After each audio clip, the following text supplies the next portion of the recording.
In this presentation, I'm going to explain you how the German healthcare system functions with a focus to its structure and the financing model. Germany is a country geographically based in the middle of Europe, which is a federal republic consisting of 16 federal states, has a population of about 83 millions, a GDP of 3,861 US trillion dollars, and represents the 4.4% share of the world total GDP.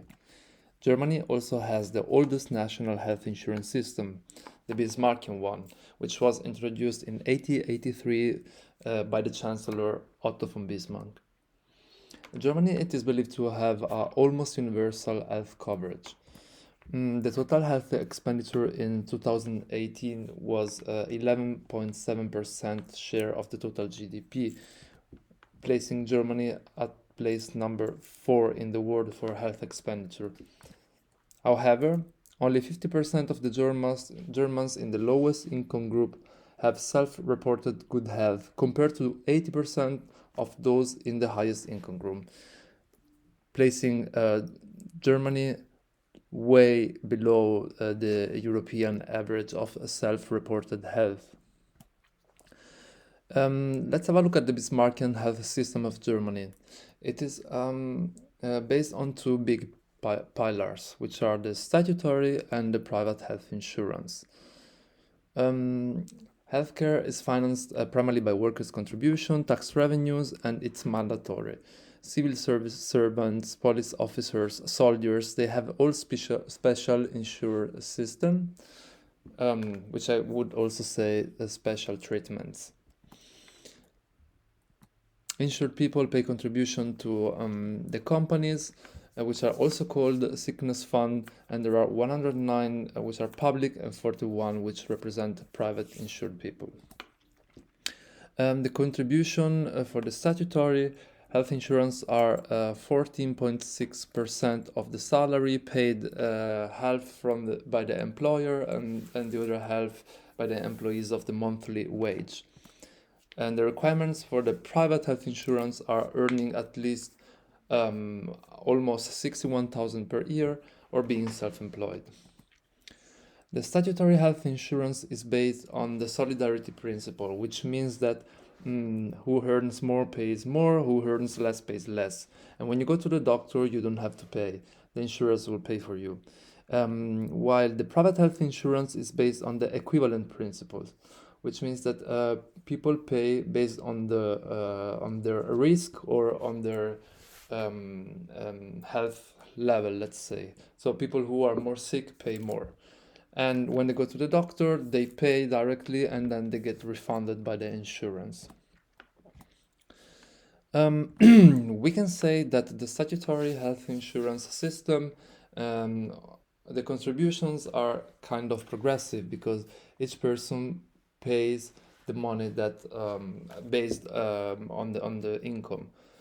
But the division between private health insurance and statutory health insurance is not really progressive. In fact, it creates a lot of division in the society, putting people with a private health insurance in a very privileged situation.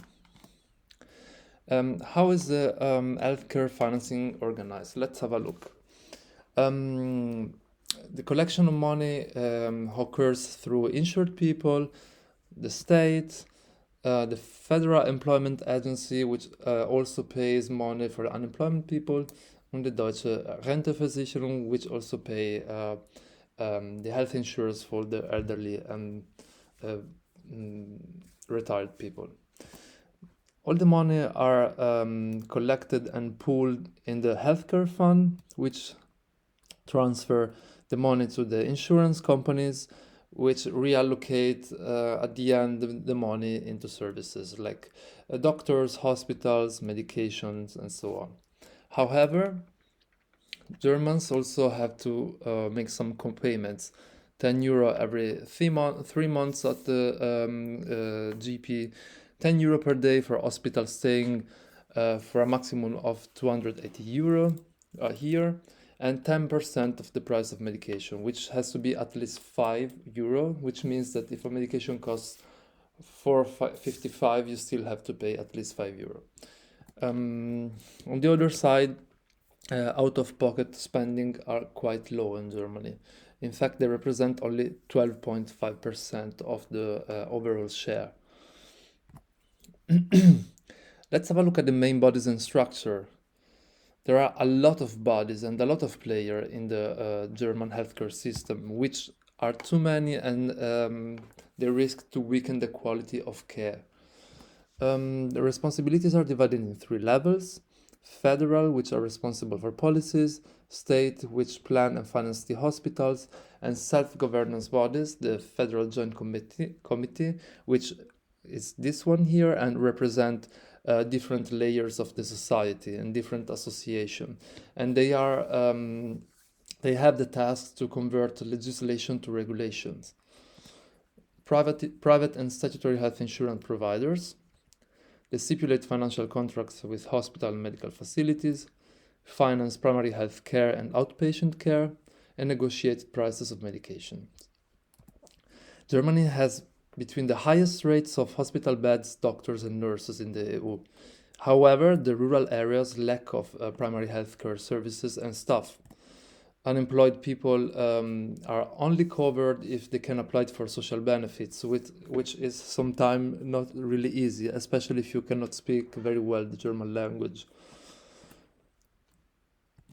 Migrants, refugees, and asylum seekers are only entitled to emergency care for 15 months of staying, and the costs for chronic diseases are not covered, which for such a vulnerable group can be fatal. And 61,000 people in 2019 did not have either health insurance or any right to health care, which brings us back to the question, do we have universal health coverage really? Let's have a look at some critical issues. The two-pillar system creates inequalities, as we said before. The private insured people are privileged. Taxation system is progressive, but the private insurance is only affordable after a specific threshold.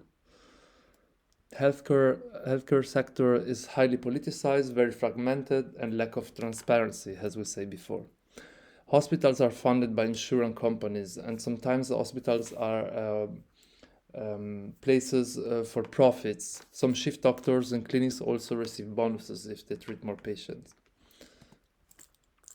General practitioners also tend to prioritize people with private health insurance because they also bring more money. Rural areas lack of access to healthcare services, and big cities lack of quality services, which affect mostly elderly people. There are high level of bureaucracy in the German healthcare system, which limit the people's accessibility to the services. Expenditure on prevention amounts to only 3% of the total spending. In fact, as we can see here on this graph, 28% of the total spending is for the inpatient care, and prevention is only 3%. Some recommendations. Private health insurance should be abolished in order to avoid inequalities, and the number of statutory insurance providers should be also reduced in order to avoid competition. The Federal Joint Committee should be better represented by members of the communities and not have political influence, which a lot of time happens. Less hospital beds and more primary health care services.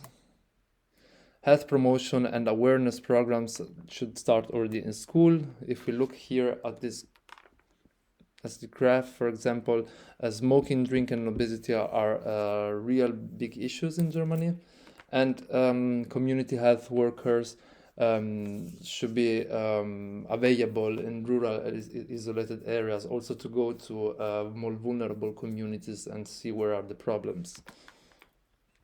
And there should be special funds and programs for vulnerable groups.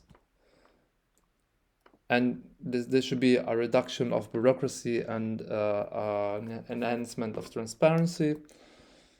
and there should be more investment in primary healthcare sector instead of the tertiary sector.